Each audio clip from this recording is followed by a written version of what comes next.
Itu orang kalau memasuki suatu negeri, apalagi dengan kemenangan, dia harus dengan patuh dan khusyuk. Dulu dalam sejarah Nabi Muhammad SAW waktu memasuki kota Mekah, tahu bagaimana? Tunduk sampai-sampai jenggotnya kena pelana unta. Ada orang yang masuk bangga begini. Tidak, itu nikmat Allah. Itu bantuan Allah. Ini mereka juga disuruh udkhulul baba sujada naghfir lakum khatayakum. Dengan demikian kami bisa mengampuni kesalahan-kesalahan kamu, sanazidul muhsinin, dan kami akan tambah lagi anugerah kami kepada orang-orang al-muhsinin, orang-orang yang baik. Maka kita lihat, fabaddala alladziina dzalamu minhum qawlan ghairal ladzi qila lahum. Orang-orang yang berlaku aniaya dari umat Musa ini menukar ucapan yang kami ajarkan kepada mereka. Apa? Diajarkan hittah. Mereka berkata, hittah, kami mau gandum. Ini disuruh minta supaya dimaafkan kesalahannya, dosa-dosanya. Dia minta, kami mau makan, kami mau gandum, kami mau ini. Dia ubah sedikit saja, hittah, hittah. Itu tabiat mereka, sering mengubah kata-kata. Assalamualaikum itu diubah jadi apa? Assalamualaikum. Semoga sejahtera kamu, dia ubah semoga teracunlah kamu. Semoga binasalah kamu. Dia ubah kata-kata itu. Fa arsalna alaihim rijzam minas sama bima kanu yazlimun. Akibat kedurhakaan mereka itu, maka kami mengirim kepada mereka siksa dari langit. Sebenarnya kalau saya berkata siksa dari atas, itu mengisyaratkan bahwa saya tidak bisa mengelak karena dia dari atas.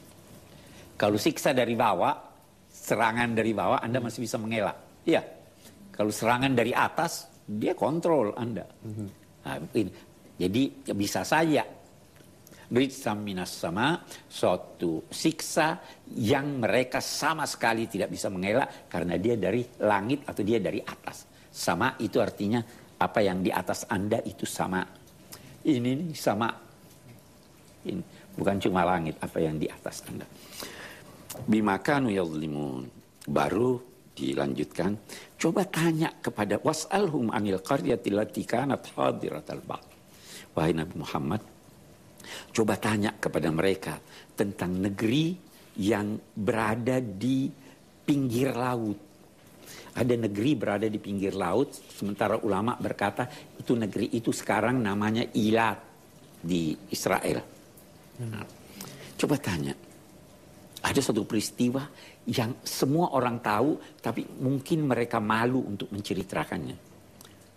Iz ya'duna fis sabti istatihim hitanuhum yawma sabtihim syur'an. Jadi begini, mereka itu pernah minta pada Nabi Musa, kita ini mau beribadah pada Allah. Maka tentukan satu hari, kami konsentrasi ibadah. Jadi Allah menentukan satu hari yang dinamai Sabtu kita. Sabat itu artinya memutus semua kegiatan duniawi untuk berkonsentrasi kepada Allah. Itu hari. Itu sebabnya dia dinamai itu sebabnya dinamai Sabtu. Memutus. Waja'alna naumakum subata. Kami jadikan tidur kamu itu memutus kegiatan kamu. Maka kata Nabi Musa, oke deh, kamu jadikan hari Sabtu. Jangan ada yang mengail.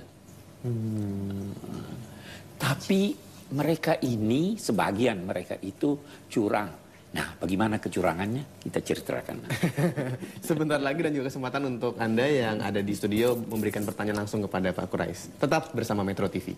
Terima kasih Anda sudah bergabung dengan Metro TV. Anda sedang menyaksikan Tafsir Al-Misbah. Saya Hilbram Dunar bersama Pak Quraisy Shihab. Silakan Pak, kita lanjutkan terlebih dahulu.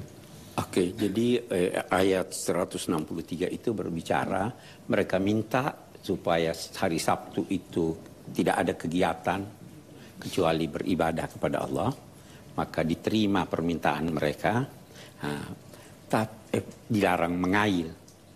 Hanya setelah beberapa lama berlanjut itu, tentu tiap hari mereka mengail, hari Sabtu tidak. Pada hari Sabtu ikan banyak. Kenapa? Kira-kira Karena ikan itu merasa aman, tidak ada yang mengkail dia. Ya kan? Jadi berdatangan. Mereka lihat ikannya banyak, terlarang untuk mengail, maka mereka buat bendungan. Ikan masuk di sana, sudah tidak bisa keluar. Hari Minggu, mereka mengail ikan yang banyak ini. Ini namanya, ini Tuhan mengatakan kamu ini tidak patuh. Kamu mencari tata cara yang nggak benar untuk tetap memperoleh ikan yang terlarang kamu mengailnya. Nah, maka yaumala yasbitun la ta'tihim, kalau bukan hari Sabtu tidak datang itu ikan karena mereka mengail. Demikianlah kami menguji mereka disebabkan karena kefasikan mereka. Karena mereka itu melanggar dan sebagainya, Allah uji mereka ikan pada hari Sabtu dan mengurangi pada hari yang lain. Ketika itu ada sekelompok dari orang-orang Bani Israel ini yang menasehati yang lain. Sudah sering dinasehati nggak mempan-mempan. Maka sekelompok dari mereka itu berkata, lima ta'izuna qaumanillahu muhlikuhum au mu'adzibuhum adzaban syadida. Kenapa kamu masih mau menasehati satu kaum yang Allah bakal siksa mereka, bakal binasakan mereka? Yang menasehati ini berkata, qalu ma'dziratan ila rabbikum. Ini kami lakukan untuk melepaskan tanggung jawab kami kepada Allah, bahwa kami sudah beritahu. Jadi ada tanggung jawab untuk menegur orang yang salah. Walaupun Anda yakin bahwa mereka tidak akan dengar.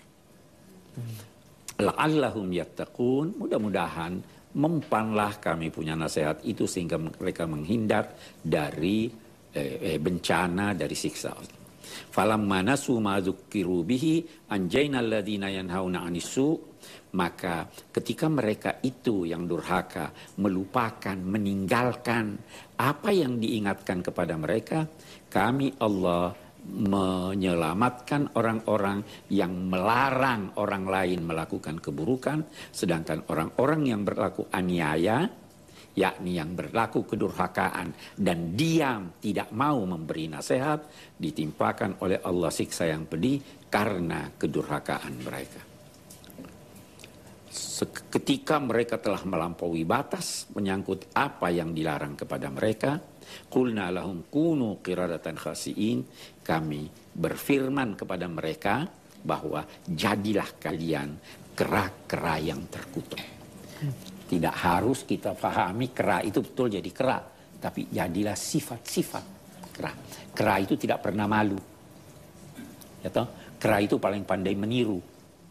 Kera itu menunjukkan dengan jelas auratnya, ya, warna merah. Dijadikan mereka seperti itu. Saya kira itu yang kita punya. Baik, terima kasih Pak Quraish. Silakan Bapak untuk bertanya. Terima kasih. Assalamualaikum warahmatullahi wabarakatuh. Waalaikumsalam warahmatullahi wabarakatuh. Nama saya Ahmad Zayadi dari pengajian pesantren Bait Al-Quran di Pondok Cabe. Pertanyaannya Ustaz Quraish, dalam surat Al-A'raf ayat 161 ditutup dengan sanazidul muhsinin. Apa kata arti dari muhsinin ini Ustaz Quraish? Terima kasih. Assalamualaikum warahmatullahi wabarakatuh. Waalaikumsalam. Muhsinin terambil dari kata hasan, baik, ihsan, kebaikan. Muhsinin orang-orang yang berbuat kebaikan. Tetapi dalam istilahnya Nabi menjelaskan apa itu ihsan. Ihsan adalah pada saat Anda beribadah kepada Allah, Anda seakan-akan melihatnya, atau paling tidak Anda sadar bahwa Allah melihat Anda. Itu dalam hubungan dengan Allah. Dalam hubungan dengan sesama manusia, seorang muhsin itu memandang orang lain yang dia lihat di dirinya. Itu adalah saya. Jadi kalau orang lain itu lapar, dia berikan makanan itu kepada orang lain karena dia merasa orang itu adalah saya. Jadi mendahulukan orang lain atas dirinya. Itu muhsin. Ada lagi yang mendefinisikan muhsin itu adalah menuntut lebih sedikit dari hak Anda dan memberi lebih banyak dari kewajiban Anda. Kalau ada orang punya utang pada Anda, katakanlah 10.000, maka Anda tuntut dia cukup bayar 6.000, 7.000. Kalau Anda mempunyai kewajiban untuk membayar 10.000, ada utang 10.000, Anda bayar 10.000, lalu tambah lagi, ini hadiah kamu sudah kasih saya. Itu muhsin. Oke, saya kira itu. Cukup jelas ya Pak ya. Dilanjutkan, silakan Ibu. Assalamualaikum warahmatullahi wabarakatuh. Waalaikumsalam warahmatullahi wabarakatuh. Nama saya Nur Arfia Febriani. Saya dari pengajian pesantren Baitul Quran Pusat Studi Al-Quran Pondok Cabe. Menarik sekali Ustadz tentang penjelasan Ustadz dari surah Al-A'raf ayat 163 tentang kisah kaum Nabi Musa yang melanggar memancing di hari Sabtu dengan azab yang ditimpakan akhirnya kepada mereka. Yang ingin saya tanyakan adalah apa hikmah yang bisa kita petik dari kisah ini dalam konteks kehidupan kita pada zaman sekarang ini. Terima kasih Ustadz. Assalamualaikum warahmatullahi wabarakatuh. Waalaikumsalam.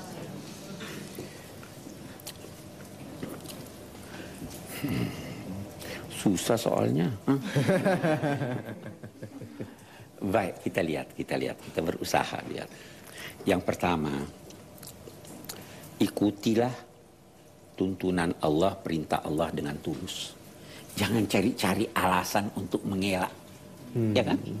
Ini tadi saya ikuti, tapi substansi dari apa yang dikehendaki oleh larangan mengail itu adalah supaya orang berkonsentrasi kepada Allah, orang mengikuti tuntunan-tuntunannya dengan